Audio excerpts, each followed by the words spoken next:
L'homme descend du singe. Thomasie est un homme, Thomasie ne descend pas du panneau de basket. L'homme descend du singe ou du panneau de basket? Franchement, j'ai rien compris à l'évolution. Allez, générique.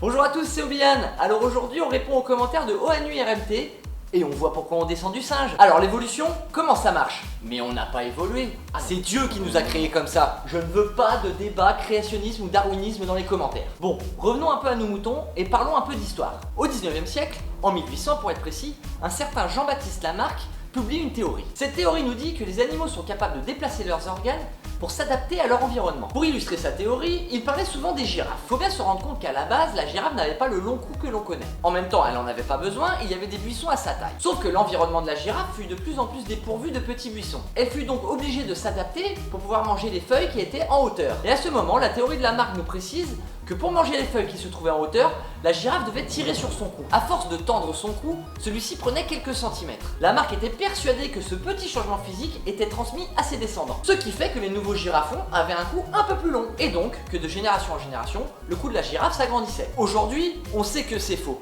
Mais imaginez-vous à l'époque, c'est un véritable raz-de-marée. C'est la première fois qu'on commence à parler d'évolution. Franchement, chapeau bas à Lamarck. Wesh, le placement de produit.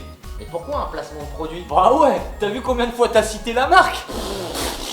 N'importe quoi. Et c'est le moment où on arrive au boss final de l'évolution, c'est-à-dire Charles Darwin. Et oui, Darwin est un Anglais passionné d'animaux. C'est pour ça qu'il va partir 5 ans sur un bateau faire un tour du monde pour les étudier. Il va passer par l'Afrique, l'Australie, mais aussi par l'Amérique du Sud. Et lorsqu'il sera en Amérique du Sud, plus précisément aux Galapagos, il va faire sa plus grande découverte, à savoir comment une espèce s'adapte en fonction de son environnement. Et après 5 ans de recherche, en 1859, il publie enfin le livre qui sera encore une référence à l'heure actuelle, à savoir L'origine des espèces. Dans sa publication, Darwin nous dit qu'il rejoint Lamarck dans le fait que les animaux s'adaptent à leur environnement. Mais il est en désaccord sur la cause de cette évolution. Pour vous montrer un peu la théorie de Charles Darwin, revenons un peu en arrière et arrêtons-nous aux Galapagos. Il voyage d'île en île et étudie les animaux, plus particulièrement le pinson. Et il se rend compte qu'à une espèce donnée, le pinson, il y a différents becs suivant les îles. En effet, l'alimentation à leur portée n'est pas la même suivant l'île où ils se trouvent. Et il découvre qu'il y a des pinsons à bec fin pour manger les petits insectes, à gros bec pour casser les graines et les manger ensuite.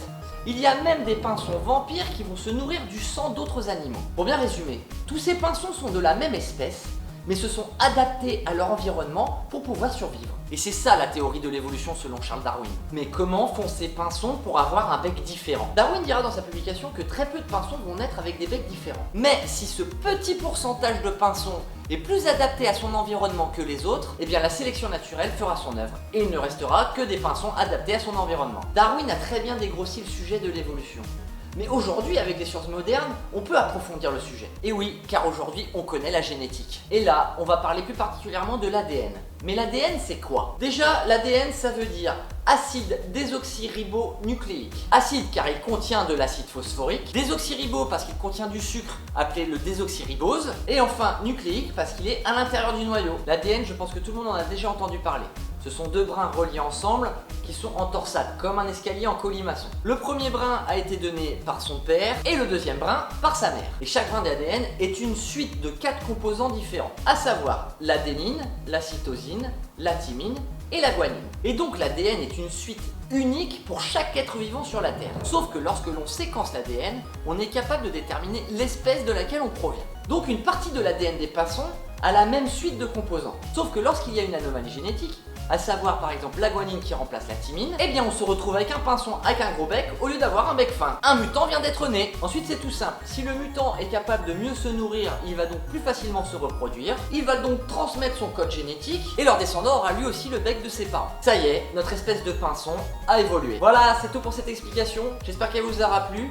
N'hésitez pas à mettre des commentaires pour définir le sujet de la semaine prochaine. N'hésitez pas non plus à partager la vidéo sur les réseaux sociaux. Je ne le demande jamais, mais si vous avez aimé la vidéo, vous pouvez mettre un petit pouce bleu. Et je vous dis que la science soit avec vous.